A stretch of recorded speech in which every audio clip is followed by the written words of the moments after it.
안녕하세요. 브레인테크 강사 이승훈입니다. 지금 1시간짜리 녹화를 했는데 녹화 버튼을 안 눌러가지고 그게 날라갔어. 그래서 지금 그냥 간단하게 다른 거 진이 빠져가지고 그냥 다른 거 하나 올려드리도록 할게요. 간단하게. 지금 아이들 음악 활동하는 거 있잖아요. 악기 활동을 언제 하는 게 좋냐 이런 게 있어요.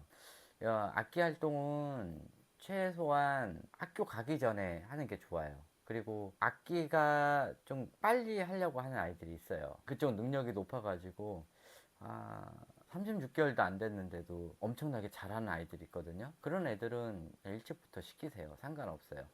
악기 능력이 빠르면 빠를수록 아이들이 뇌 성장이 굉장히 더 빨리 돼요. 이 각각의 운의 활동에 따라서 뇌가 자극받는 곳이 다 달라요. 그런데 이 악기는 이 측두엽 부분과 또 기억력에 관련된 해마 부분, 또 두정엽 부분, 실질적으로 IQ 성장을 많이 하게 하는 그 부분에 관련된 뇌가 광폭적으로 성장하게 돼 있거든요. 그래서 악기 활동이 좋은데 무작정 시키는 게 좋냐? 그것도 아니야. 어쨌든 간에 이 악기 활동이 좋기는 좋아요. 근데 모든 아이들이 악기를 다 다룰 수 있는 건 아니에요. 그러니까는 아이들 중에서 이 두 타입이 있어요. 음감이 좋은 아이들, 절대 음감이 좋은 아이들, 이런 아이들도 있고, 또 일반적으로 또 귀가 예민한 아이들이 있어요. 이제 36개월 이전에, 그러니까 24개월 이전에도 아이들이 이렇게 악기를 좋아하는 아이들, 이런 애들은 타고난 재능이 있는 거고요. 36개월 이후에, 그러니까 24개월, 36개월 이후에 귀가 예민한 아이들, 이런 애들은 예민한 아이 기질은 아니에요. 그러니까는 태어났을 때부터 예민한 아이들은 좀 달라요. 그래서 뭐 세이펜 같은 거 거기서 나오는 기계 음만 들어도 얘가 막 돌아버리는 아이들이 있거든. 요런 아이들은 진짜 예민한 아이지. 근데 대체적으로 봤을 때 귀가 예민한데 일반 음악이나 세이펜이나 막 이런 걸 해줬을 때 예민한 아이랑 또 클래식 같은 거를 틀어줬는데 그때는 가만히 있는 아이들, 요런 아이들은 대체적으로 보면은 악기 활동을 해도 괜찮은 아이들이기는 해요.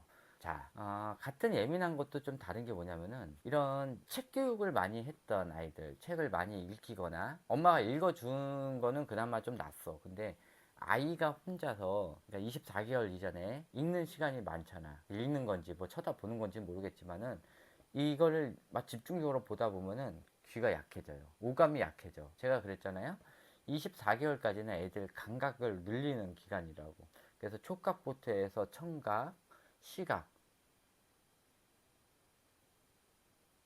후각, 미각 이런 것들을 늘리는 작업을 하는 그 기간에 아이들을 계속 책을 보게 하잖아. 그러면은 모든 신경을 닫아버려. 오로지 눈, 후두엽만 자극을 하는데 후두엽은 발달이 아니라 그냥 자극이에요. 그러니까는 오히려 다른 뇌가 멈추게 돼 있어. 그러니까는 책 교육을 많이 하고 책을 많이 혼자서 아이들 혼자 읽히게, 책을 보게 하잖아. 그러면은 이게 겉으로는 아이가 하는 것 같아. 그런데 실질적으로 보면은 뇌가 다 멈춰 있는 상태예요. 작동을 안 해요. 이 책도 아날로그 미디어란 말이에요. 그러면은 책을 어렸을 때부터 많이 보게 되면은 책 중독이 걸리게 돼요. 책 중독이라는 말을 처음 들어봤어요. 이런 사람들이 있는데 이런 36개월 이전에 애들 책 보고 하게 하는 거 이런 것들을 안 했어. 그리고 간혹 가다가 코로나 이전에 그 푸르미 아빠 그거 보고 뭐 책 육아했던 엄마들 36개월 전에 얘네들이 이상 증세가 생겨가지고 좀 이상한 애들 내가 몇 번 상담을 한 적 있었거든. 근데 그때만 해도 이렇게 많이 안 했었어. 뭐 학군지에서는 했겠지. 그런 건 있어요. 그런데 이 코로나 이후에는 그런 것들이 더 많아졌단 말이야. 너도 나도 하다 보니까는 이제 애들이 좀 이상해지긴 했지. 그래서 이런 책 육아를 많이 했던 애들은 이 감각기관 중에서 귀가 굉장히 많이 약해졌기 때문에 누가 큰 소리를 낸다거나 또는 자기가 듣고 싶지 않은 소리가 들리거나 이러면은 막 짜증을 내면서 예민해지는 거예요. 이게 처음부터 예민한 게 아니라 이런 책 육아를 했던 애들이 기본적으로 나타나는 성향이긴 해요. 귀가 예민해요. 우리 애가 예민한 기질인 것 같아요. 그게 아니야. 예민했으면은 분명히 12개월 이전에 알았지. 근데 12개월 이전에 멀쩡했다가 24개월에 갑자기 예민해져? 그런 건 없어. 그거는 만들어진 거예요. 부모에 의해서. 그래서 그런 아이들 중에서 그냥 다행히 그냥 클래식 음악은 또 그냥 멀쩡하게 듣는다 하는 아이들은 그냥 음악 활동 시키면 되는데, 간혹 가다가 자기가 치는 음은 괜찮은데 남이 친 거를 또 미쳐버리는 아이들이 있어요. 이런 애들은 음악 활동도 시키면 안 되지. 그러니까 얘는 다시 과거로 돌아가 가지고 이런 촉각 활동부터 다시 다 해줘야 되는 거예요. 돌아가야 돼요. 책 활동은 접고 다시 2년 전부터 다시 돌아가야 되는 거죠. 그렇게 되는 거예요. 자, 그래서 어쨌든 간에 이런 음악 활동을 어떤 아이들은 3살 때부터 하고 어떤 아이들은 5세, 6세 넘어서 한단 말이야. 그런데 이제 문제가 뭐냐? 악보가 문제예요. 이것이 피아노 선생님들 중에서 기본이 중요하다고 악보부터 하는 선생님들이 있어. 아니, 36개월 전 아이들한테 어떻게 악보를 가르치냐고. 그건 말이 안 되는 거야. 그거는 말이 안 돼요. 악보는 보통 이제 7세 이후 아이들 하는 거고, 이 좌뇌가 발달되지 않은 우뇌형 아이들은 악보를 볼 수가 없어요. 이거는. 그래서 얘네들은 듣고 따라하는 힘이 굉장히 강하단 말이야. 그래서 아이에 따라서는 저도 피아노는 잘 몰라요. 거의 모르는데 저도 이제 어머니들하고 상담하다 보니까는 이제 알게 된 내용이야. 이런 악기에 관련돼서 또 악기 영재도 있고 악기 수재도 있고 막 이제 이런 아이들이 있단 말이야. 그러면은 그거에 대해서 좀 듣다 보면은 얘네들이 악보는 못 보는데 그냥 듣고 따라해. 막 5분 정도 되는 것도 그거를 통으로 듣고 따라한단 말이야. 근데 그걸 정확하게 쳐. 이런 절대 음감을 가지고 있는 아이들한테는 굳이 악보를 보여줄 필요도 없고 그대로 그냥 듣고 따라하게 하는 데까지 따라하게 하는 거예요. 근데 피아노를 딱 쳤는데 체르니 한 40분까지 쳤단 말이야. 아, 이제부터는 애가 신겨워해, 버거워해. 그럴 때는 아이한테 다른 제안을 하는 거야. 이 피아노 말고도 다른 게 또 있다. 뭐 바이올린이 있다든지 뭐 다른 게 있다. 요거 한번 해보지 않을래? 그래 놓고서는 다른 거를 또 병행을 하는 거야. 그리고 피아노는 그냥 하는 만큼만 치게 하고 다른 거를 또 하게 하는 거예요. 그래서 피아노랑 바이올린을 같이 하게 한다든지 뭐 피아노랑 드럼을 치게 한다든지 이런 식으로 피아노를 기본으로 하고 한다든지, 아이는 처음부터 드럼을 쳐도 상관이 없는 거고 아이마다 다르니까. 그래서 듣고 따라하게 치는 거야. 그리고 이제 좌뇌가 발달할 정도 되던지 아니면은, 제가 좌뇌 교육을 어떻게 하라고 그랬어요. 얘네들이 이거를 더 발전하고 싶은데 더 발달하고 싶은데 막 미칠 때가 있어. 그때 악보라는 걸 알려줘. 그러면은 얘네들이 일반 애들이 악보 보는데 어떤 애들은 뭐 한 달 만에 보는 아이들도 있고 어떤 아이들은 막 1년씩 걸리는 아이들도 있어. 이게 안 되는 애들 억지로 하다 보니까 1년씩 걸리는 거야. 그러니까는 근데 요런 아이들은 악보라는 존재를 알려주고 네가 이걸 보면은 더 잘 칠 수 있다 라고 딱 내주는 순간 얘네들이 악보 흡수를 거짓말 안 하고 일주일부터 한 달 안에 해버려요. 그럼 그 다음부터 이제 또 일취월장을 하는 거지. 보통 그 단계를 걸쳐요. 근데 안 되는 아이들이 있어. 그래도 악보를 해준데도 잘 못 보는 아이들이 있단 말이야. 이런 애들 같은 경우는 아직 좌뇌가 발달을 안 해서 그래요. 그래서 피아노 선생님들도 좀 알고 계셔야 돼요. 얘가 악보가 안 된다. 그러면 아직 좌뇌 발달이 안 된 아이들이야. 이런 애들 억지로 시키잖아요. 그러면은 오히려 더 안 좋아질 수 있고 피아노가 싫어질 수도 있어. 악기가 싫어질 수도 있어요. 그러니까는 이런 아이들한테는 그냥 듣고 따라하게 그렇게 해주시는 게 더 좋아요. 저는 악기에 대해서 모르지만은 어쨌든 어머니들하고 많은 상담을 하면서 애들이 악보 보는 거에 대해서 굉장히 스트레스를 받아가지고 악기를 하기 싫다라는 아이들이 굉장히 많았고, 아니면은 너무 어린 시기에 시켜가지고 너무 일취월장을 했는데 그 이상 단계를 넘어가려고 했더니 악보를 안 보면 넘어갈 수가 없는 단계인데 애들이 너무 어려. 그럴 때 이제 또 고민이 되는 거지. 아이가 막 12개월부터 막 바이올린 연주하고 막 피아노를 했다 그러면은 말 그대로 그냥 체르니 20번 같은 거는 1년 반도 안 돼가지고 거기까지 간단 말이야. 20번, 40번을. 그러면 이제부터 뭐 환장하는 거야. 더 어려운 거를 가르쳐 줘야 되는데 악보를 할 것인가? 악보를 하기에는 이제 얘가 뭐 한 40개월도 안 됐는데 악보 보기가 힘들잖아. 그러니까 미치는 거지. 그러니까 이게 어떻게 해야 되나. 그럴 때는 이제 다른 거랑 또 병행을 하는 거야. 다른 악기랑.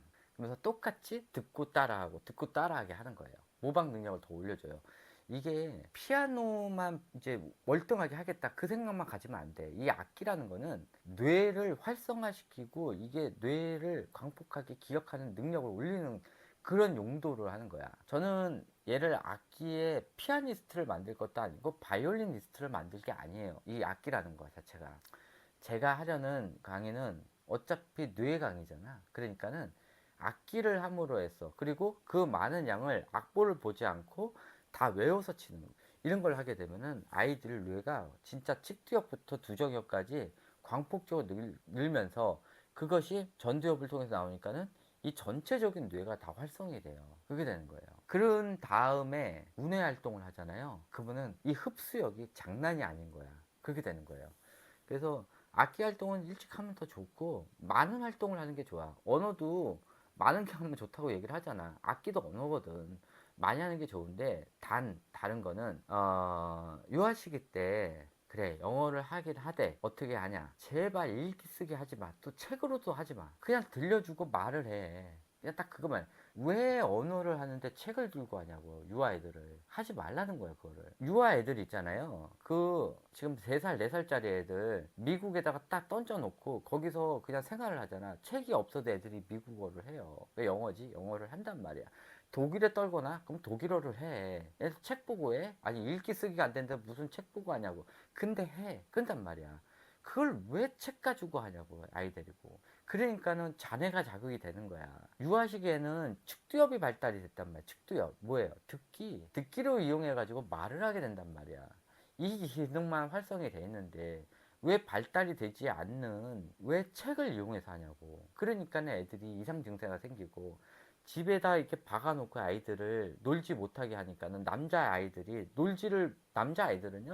놀지를 못하면은 이상 증상이 생겨요. 여자 아이들하고 약간 좀 다르긴 한데 H 증상이 있는 아이들, ADHD 등에서 H 증상이 있는 아이들, 특히 운해형 아이들은 뛰어놀아야 되는 아이들이거든. 근데 그런 아이들 공부시켜두고 감옥에다 가다 두고 우리에다 가다 두고 공부만 시키잖아. 그러면은 이것이 막 미쳐버리는 거야. 그러니까는 이 놀아야 전두엽이 발달이 되거든. 걔네들은 운해형 아이들은. 근데 전두엽이 발달되지 못하고 전두엽에 있는 회로들이 막 엉키기 시작하면서 망가지기 시작을 해요. 어차피 전두엽이 망가지게 되면은 이상 증상이 생기게 되거든. 그리고 변형계가 같이 망가지게 되거든. 그러면서 아이들이 갑자기 ADHD 증상이 생기게 되는 거야. 그래서 운해형 아이들을 절대 우리에 가둬놓고 공부를 시키면 안 돼요. 큰일 나요. 이건 제가 하는 소리가 아니라 이거 학술적으로 나온 거야. 이거는 애들은 놀아야 돼. 놀아야 똑똑해지고 전두엽에 이 회로가 촘촘하게 돼. 놀면은. 그것도 잘 놀아야지. 그냥 뭐 마실 나가듯이 그냥 허송생활 하면서 노는 게 아니라 제대로 놀아야 돼. 놀 때도 막 그냥 땀 뻘뻘 흘려가면서 놀고 뭐 별의별 걸 다 가지고 놀고 놀 게 없으면 만들어서라도 놀고 이렇게 놀아야 된단 말이야. 그래야 애들 똑똑해져. 주변에 있는 거 물건을 모아가지고 만들기 하듯이 주변의 거를 다 모아가지고 그거 가지고 놀아야 되는 거야. 재밌게. 그런 것들이 놀면서 사고력이 생기는 거고 주변에 있는 물건들을 다 모아가지고 뭘 또 만들면서 사고력이 생기는 거야. 그렇게 되는 거예요.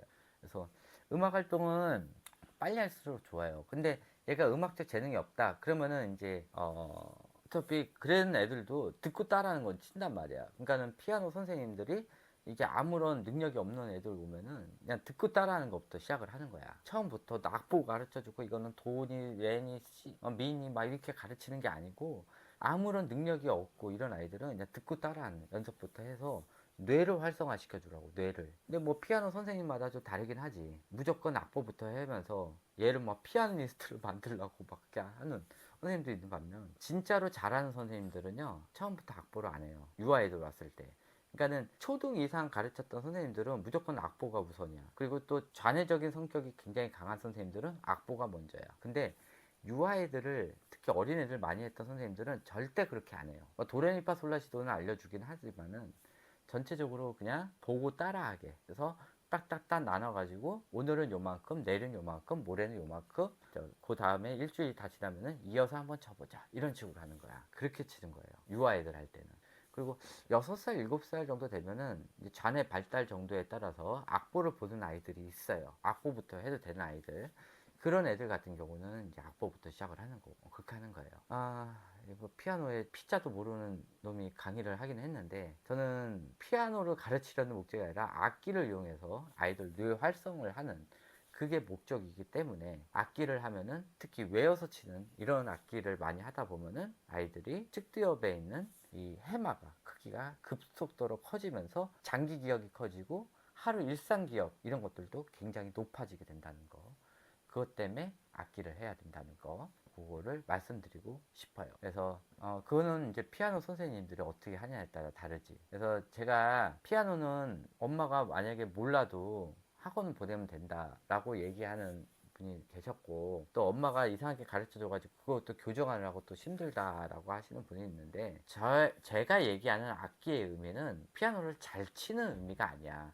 미술학원 보낸다고 애들이 미술을 막 엄청나게 잘 그린단 말이야. 그런 거보다 창조 활동을 하려는 목적으로 해서 기본을 배우고 가라는 의미고, 만약에 아이가 졸라맨을 그리는데, 미술학원에서 졸라맨을 그리는데 창조적으로 너무 잘 그려, 졸라맨을 그리는데도 불구하고, 그러면은 그건 인정을 해줘야 되는 거야. 애가 이제 뭐 사람 형태는 다 그리는데 뭐 목이 없다든지 뭐 팔 다리가 없다든지, 그러면 이게 더 무서운 거야 그게. 그러니까 사람 얼굴 형태도 막 이상하게 그려져 있고 막 등 돌아져 있고 막 이러면은 그게 더 무섭단 말이야.